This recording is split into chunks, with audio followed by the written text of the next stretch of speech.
When people talk about contemporary art, it's usually the same big names that come up again and again, but there are incredible sculptors out there shaping the global art scene who don't get nearly as much attention as they deserve. These are artists pushing boundaries, redefining materials, and steadily building powerful careers.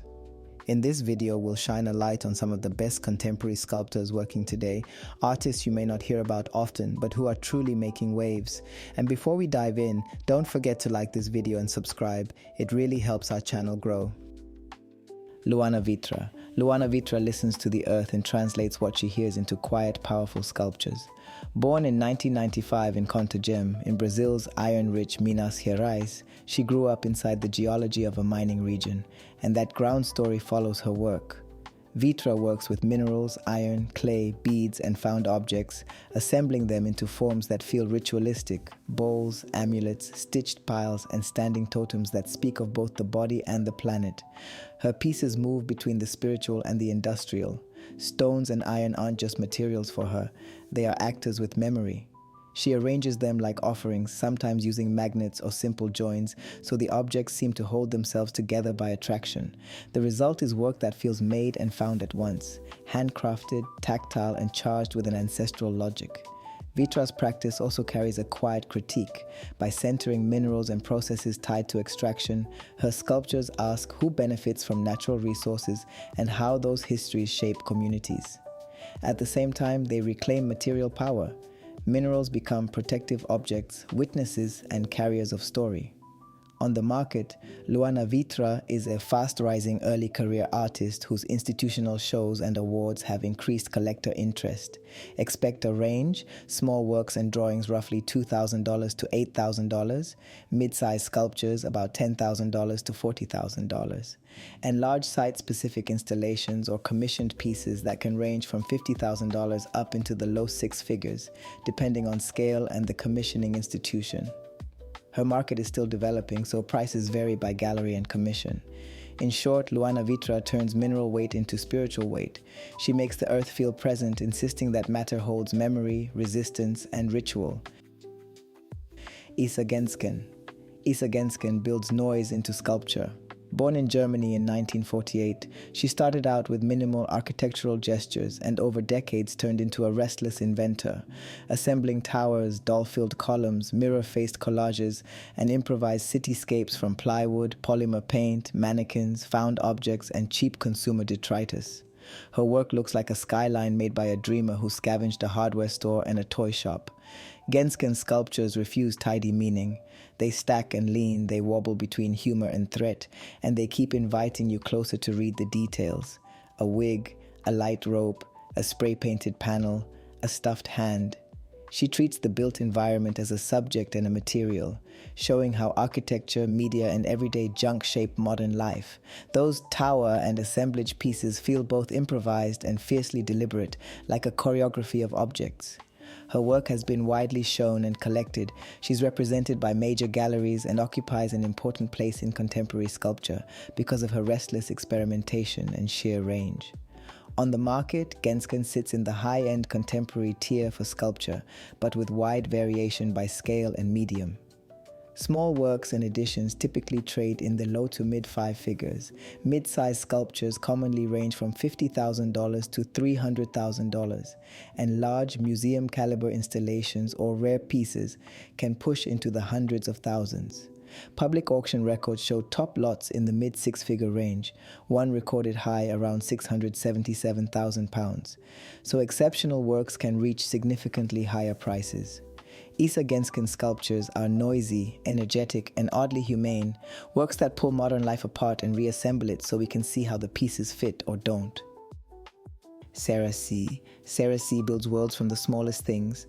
She gathers everyday objects, pushpins, string, printed images, bits of paper, tiny projectors, and arranges them into delicate, sprawling installations that sit somewhere between sculpture, painting, and a machine. These works look chaotic at first, but they're careful systems, visual inventories that ask you to slow down and read how images, time, and memory accumulate. These pieces change with your movement. Walk around them and layers reveal themselves. A found photograph becomes a constellation. A string becomes a horizon. She treats space like a page where details connect to make a larger story. That approach made her an obvious choice to represent the United States at the Venice Biennale and to create major site-specific projects. Projects that have since been shown at institutions such as the Guggenheim and the Nasher Sculpture Center. Her career is also marked by honors and public commissions. She won a MacArthur Genius Fellowship early in her career and continues to take on ambitious museum and civic commissions, which is why her work appears in major collections and high-profile exhibitions. On the market, Sarah Z sits near the top tier of living installation artists. Auction and sales databases show a highest auction record around 1.1 million, while smaller works, prints, and drawings trade for a few thousand up to the tens of thousands. Mid-scale works and museum-caliber installations typically sit in the hundreds of thousands, and unique large commissions may be valued into the low millions. C's art asks us to look closely at how information and objects accumulate in our lives. In a crowded visual age, her installations slow us down, and in that pause, small things become monumental. Lynda Benglis. Lynda Benglis is a sculptor who taught the art world to pay attention to matter itself. She works from the logic that material can be the idea, not just the thing it represents. Early in her career, she began pouring substances like latex, wax, and polyurethane in ways that made the poured matter behave like a body, swelling, folding, and collapsing into organic, almost fleshy forms. Those early pours looked accidental, but they were tightly controlled experiments. Benglis learned how a liquid would move, how surface tension would form ridges, where a fold would catch light.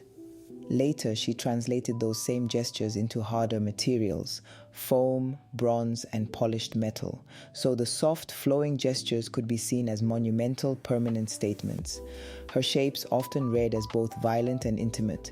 They can look like a ruined landscape, a crashed wave, or a stitched knot. She borrows from craft, the rhythm of crochet or knotting, and from bodily form, and mixes them with industrial processes. That mix makes her work uneasy, alive, and sometimes funny. Beyond technique, Benglis shifted expectations about what sculpture could be and who could make it.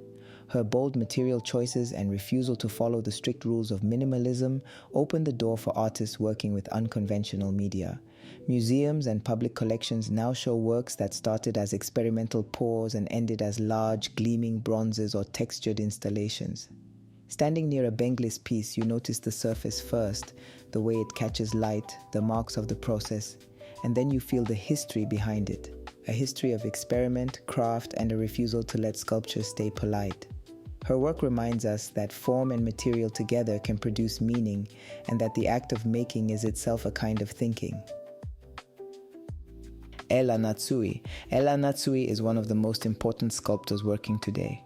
Born in Ghana in 1944 and later based in Nigeria, he is celebrated for transforming discarded materials, things like bottle caps, aluminum seals, and copper wire, into monumental works that shimmer like woven cloths.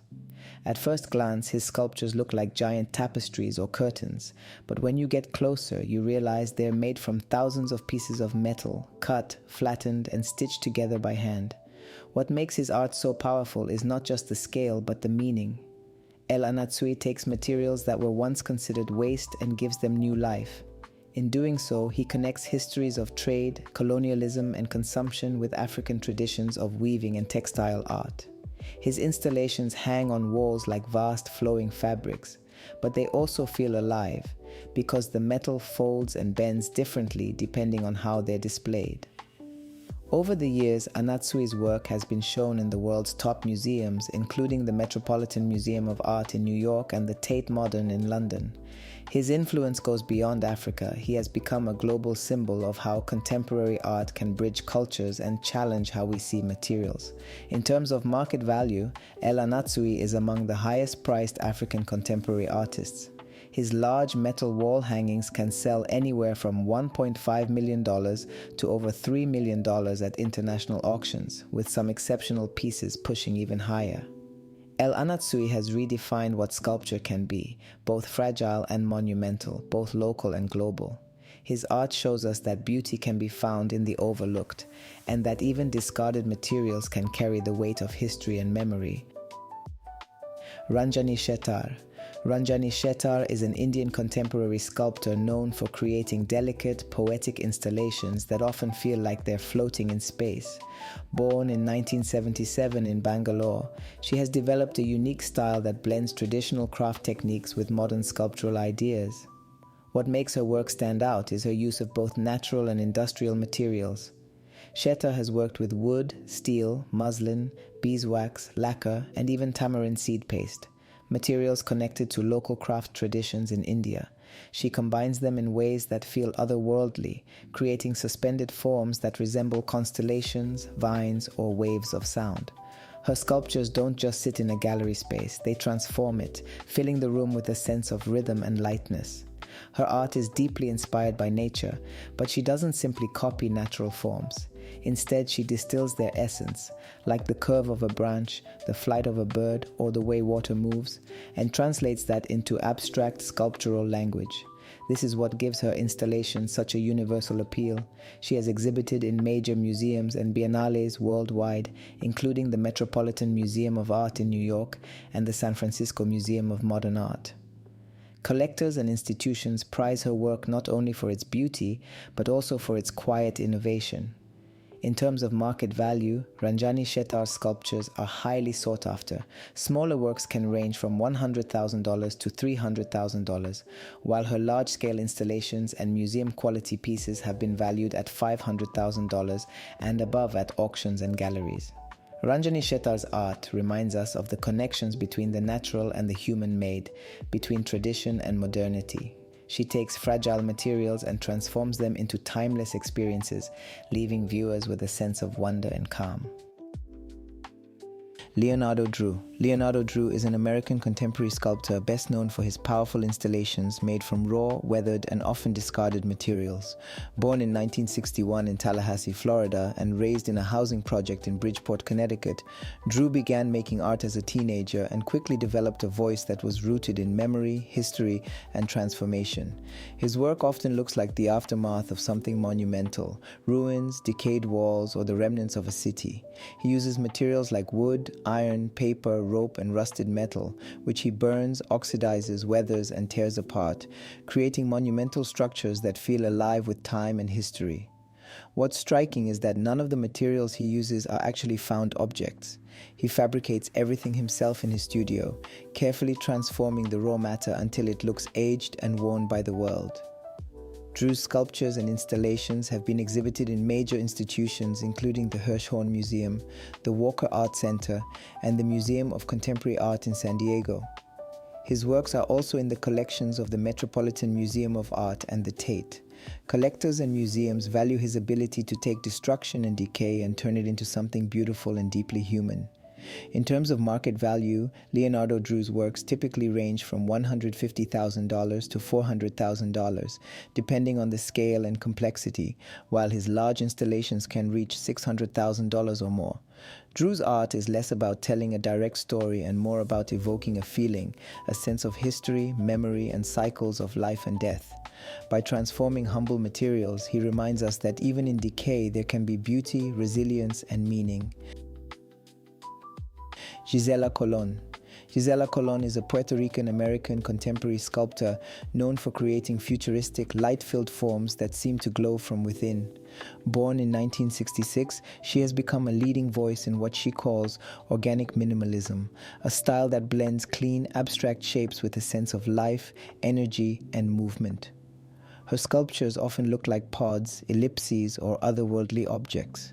She uses advanced materials such as carbon fiber, acrylic, and aerospace technology to create forms that shift and change as you move around them. The surfaces catch and bend light, producing glowing effects that make the works feel alive, as if they're breathing or pulsing with energy. Unlike traditional static sculpture, Colón's works invite viewers to move and experience them in real time. A key part of her practice is connecting art with science and technology. Her work reflects ideas about the cosmos, the future of humanity, and the interconnectedness of all life. In that sense, her sculptures feel both minimal and expansive. They're simple in form but cosmic in meaning. Colón has exhibited at major institutions and international fairs including Art Basel, the Getty Museum, and the Museum of Latin American Art. Collectors value her work not just for its beauty, but also for its cutting-edge innovation. In terms of market value, Gisela Colón's sculptures generally range from $80,000 to $200,000, while her large-scale outdoor works and special commissions can reach $300,000 or more. Through her luminous, high-tech forms, Colón shows us how sculpture can move beyond stone and bronze into something futuristic, works that feel like they've landed from another world yet still connect to our human imagination. Moffat Takadiwa. Moffat Takadiwa builds luminous tapestries from the cast-off pieces of modern life. Born in 1983 in Karoi, Zimbabwe, he gathers things most people throw away, bottle caps, toothbrushes, keyboard keys, broken electronics, and stitches them into wall-like sculptures that read from a distance like woven cloth and up close like social history. His works move between memory, protest, and play. Takadiwa often borrows textile and beadwork languages from African craft, then retools them with plastic and metal to talk about consumerism, colonial histories, and how global goods enter everyday life in Zimbabwe. He has shown with galleries and museums internationally and is represented by several commercial galleries that have mounted solo shows of his work. On the market, Takadiwa sits solidly in the emerging to mid-market for contemporary African artists. Recent auction and gallery records show typical sold prices and estimates in the low thousands to the mid-tens of thousands of dollars for mid-sized works, with some gallery sales and larger pieces reaching into the $10,000, $30,000 range. Boutique lots and estimates at established houses have been quoted in the single to low five-figure bracket. Exceptional museum-scale pieces or blue-chip commissions could command higher sums, but there is not yet a consistent high six-figure market for his work.